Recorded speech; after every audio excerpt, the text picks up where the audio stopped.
Luis Ernesto Derbez es exsecretario de Relaciones Exteriores, también de Economía, actual rector de la UDLAP. ¿Cómo está? Muy buenos días. Buenos días, Citlali, gusto de estar aquí con usted y con el auditorio que tienen ustedes tan importante. Sí, gracias, pues bienvenido. Hoy vamos a platicar del presupuesto, ¿verdad? ¿Qué opinión tiene?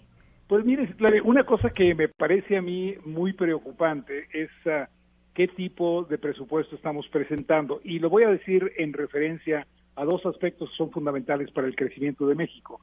Es la inversión que se tenga en educación y la inversión que se tenga en desarrollo de ciencia y tecnología.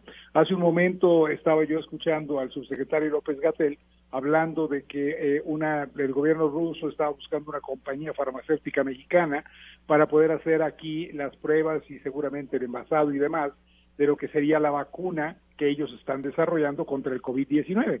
Y eso manda un mensaje muy claro a todo México. Necesitamos tener nosotros la capacidad de innovación, necesitamos tener nosotros la capacidad de poder crear y desarrollar nuestras propias vacunas, porque en este mundo vamos a continuar con pandemias de todo tipo y naturaleza, y solamente si creamos en verdad una industria farmacéutica de investigación en donde se desarrolle la nueva, vamos a llamarle así, vacuna que nos proteja contra lo que venga en el futuro, solamente así, de todo lo que es la nueva ciencia en robótica, todo lo que se está desarrollando con inteligencia artificial. El mundo va en esa dirección. ¿Y qué está pasando en México, Citlali? Una cosa terrible. El presupuesto manda un mensaje completamente en la dirección opuesta. No se está incrementando, sino en un leve 3% el gasto que vamos a hacer en educación en el país, y prácticamente nada en ciencia y tecnología.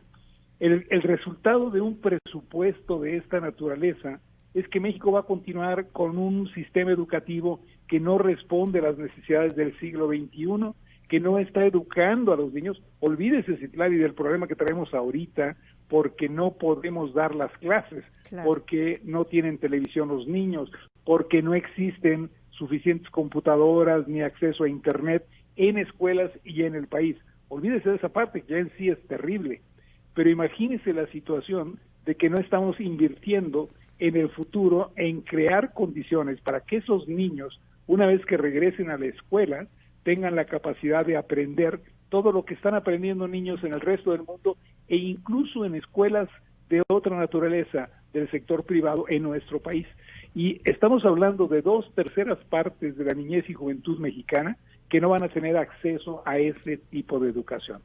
Si le agrega a usted, Citlali, el hecho de que estamos desperdiciando dinero en actividades que no tienen ningún sentido para el futuro del país, como lo puede ser el hecho de hacer inversiones en unas refinerías que no van a tener sentido en el futuro, en un tren que no tiene ninguna esperanza de producir algo productivo en el futuro, pues estamos en realidad haciendo una asignación equivocada de recursos.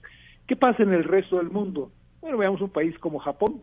En Japón es un país que tiene un sistema educativo de primer nivel y por lo tanto ha sido una potencia económica durante mucho tiempo, a pesar de no contar con los recursos naturales que tiene un país como México. Ejemplos de esta naturaleza, Citlali, es lo que tenemos que ver. ¿Qué está pasando en el resto del mundo? ¿Qué está ocurriendo con esta revolución industrial? ¿De qué manera, por lo tanto, debería el gobierno mexicano estar invirtiendo en el sistema educativo nacional y en el programa y en el sistema de investigación y desarrollo? No está ocurriendo, Citlali. El gobierno tiene una visión hacia atrás, hacia el pasado, en lugar de hacia el futuro. Y hace un momento escuchaba yo al presidente decir que le iban a poner plaquitas de que se habían comprado, no sé, serán ventiladores, equipo médico, etcétera, gracias a la rifa del avión, que no va a ocurrir como rifa de avión, sino como una rifa de la Lotería Nacional. Y realmente lo que uno se pregunta es, eso me parece bien, pero ¿no sería mejor hacer inversión para que ese equipo médico se produjera en México y tuviéramos estas facilidades? ¿No sería mejor crear las condiciones de educación, de ciencia, de tecnología que nos permitieran tener esta generación y ser ahí sí autosuficientes y tener por lo tanto la soberanía nacional preservada a través de esta inversión? Yo digo que sí, Citlali, y lo que estoy viendo es exactamente lo contrario.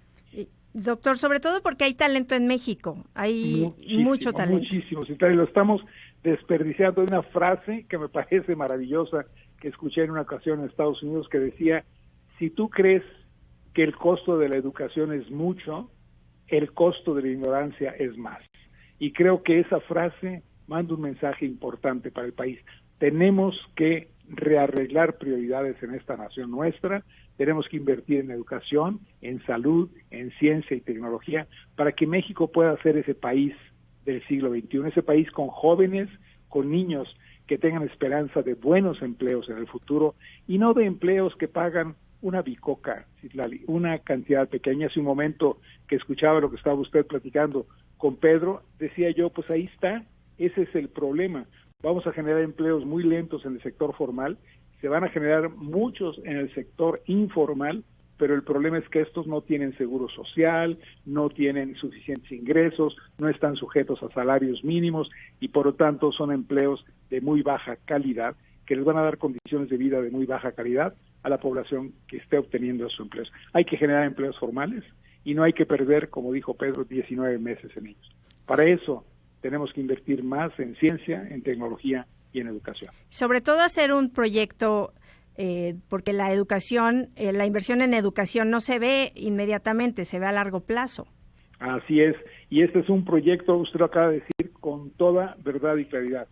Tenemos que pensar en un proyecto de 20 años por lo menos, pero aquí pensamos ciclos sexenales, Citlali, y lo hemos hecho los últimos 60 años, así es que tampoco nos escandalicemos, pero ya es momento de cambiar esa visión, y esa visión, ese concepto de que podría haber una cuarta transformación, si lo ligara el gobierno a esta cuarta revolución industrial y pensara por un momento que ese es el México que queremos, un México en donde haya la capacidad de responder a las necesidades de la cuarta revolución industrial que se está dando en el mundo, ahí sí tendríamos una verdadera cuarta transformación en el largo plazo.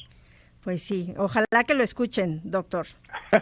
Ojalá que nos escuchen a todos y ojalá que estas prioridades se empiecen a reflejar en el presupuesto, porque al final, Citlali, usted y yo, todos los que consumimos, donde se ve nuestra preferencia es en lo que gastamos.